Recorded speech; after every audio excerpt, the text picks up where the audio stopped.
Good day, everybody. Welcome to the Bible in a Year 2021. We're on day 205, and we're reading through Isaiah 35 and 36. So this isn't a long one at all today, and we've read through some lengthy discourses, but this one is actually short today. So picking it up in on Isaiah 35, looking at verses 3 to 4. I could have quoted the whole thing. I didn't. We could have just gone through this whole thing. I'm just picking out a few verses from it, but we can really appreciate the heart that we see here, because Israel, Judah, their whole everything's just going to fall apart. Can you imagine where you're living right now? Somebody comes into your city, they take it over, and they evict everybody. They tear down every building. Everything that you owned is gone. You've got nothing but the clothes on your back, and you're being deported. You're being sent to a place where you don't speak the language, you don't know the culture. It just you don't know what's going to happen. Some of your family has been killed. Others you're separated from. You don't know where your kids are. Just imagine that. And then this is the message that's given: strengthen the weak hands and support the unsteady knees. Say to those who are panicking, be strong. Don't fear. Here's your God, coming with vengeance, with divine retribution. God will come to save you. It goes on. Then the eyes of the blind will be opened, and the ears of the deaf will be cleared. What could that possibly mean? What it means is that those who don't understand what's going on, those who don't understand what they're going through, why they're going through this, why they're facing this. Because remember, much of the worship of Yahweh has been let go of. The worshiping other gods, which are idols and empty and have nothing to them, just fabricated by man. And so there's a lack of understanding. What is this all about? But they will receive revelation. They will receive understanding. The eyes of the blind will be open. The ears of the deaf will be cleared. They will come to understand why this has happened. And then it says, then the lame will leap like the deer, and the tongue of the speechless will sing, because they're being renewed in the Lord. And that's why he's taking them through this whole thing, so that they will be renewed in him, in his love and his compassion, his mercy and his grace and his protection. Waters will spring up in the desert and streams in the wilderness. It is a powerful passage of restoration, of rescue. And this part here in verses 8 and 9, it reminds me of what Solomon talked about. You know, that there's the highway of wisdom, and then there's the highway of foolishness. And the highway of foolishness is filled with fog, and people are stumbling because they don't know what they're tripping over. They don't know why they're tripping, because they can't see because of the fog. They just have no understanding that the path that they've chosen is causing their destruction. They just can't see it. And so now this has been cleared. The blind now see, and the deaf now hear, and the lame are leaping. And we have this: a highway will be there. It will be called the Holy Way. The unclean won't travel on it, but it will be for those walking on that way.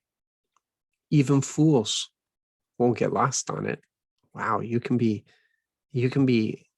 foolish and still saved. Isn't that amazing? No lion will be there. No predator will go up on it. None of these will be there. Only the redeemed will walk on it. And people are redeemed not because of their own actions, but because of the favor, the mercy, the grace of our God.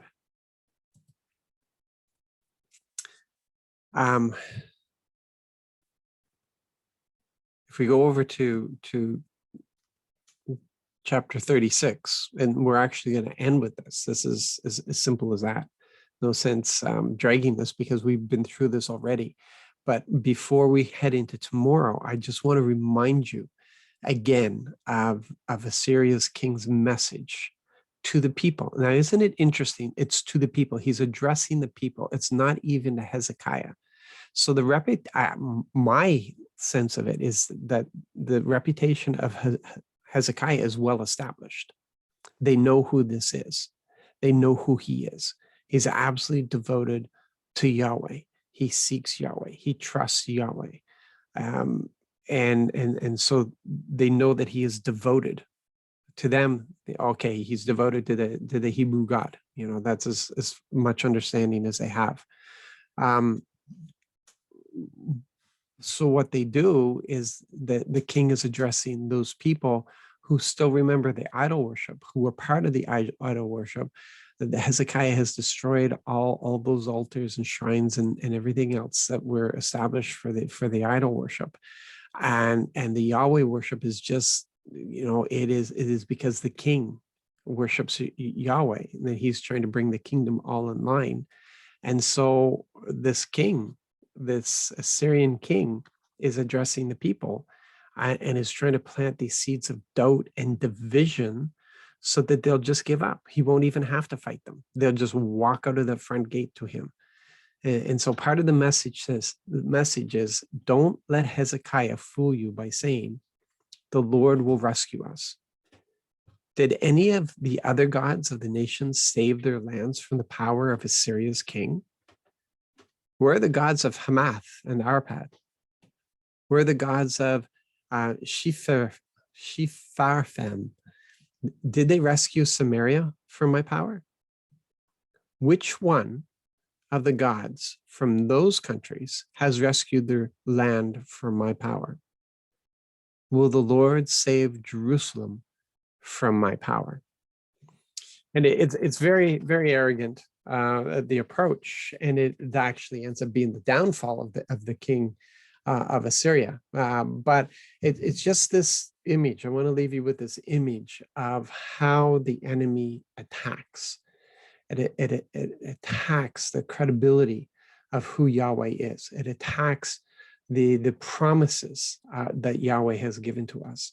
It tries to insert that doubt so that we will not believe that his promises are absolutely sure, the yes and amen. And you have spent now as much time as I have in reading the scriptures, and you see to what ends the Lord will go to keep his word, to keep his promises, to bring that about. The promise, the promise is to bless, but it's also the promises to correct, and he will fulfill those. So we're going to end it there today. You guys have a blessed and wonderful day, and I am looking forward to getting caught up with you again tomorrow.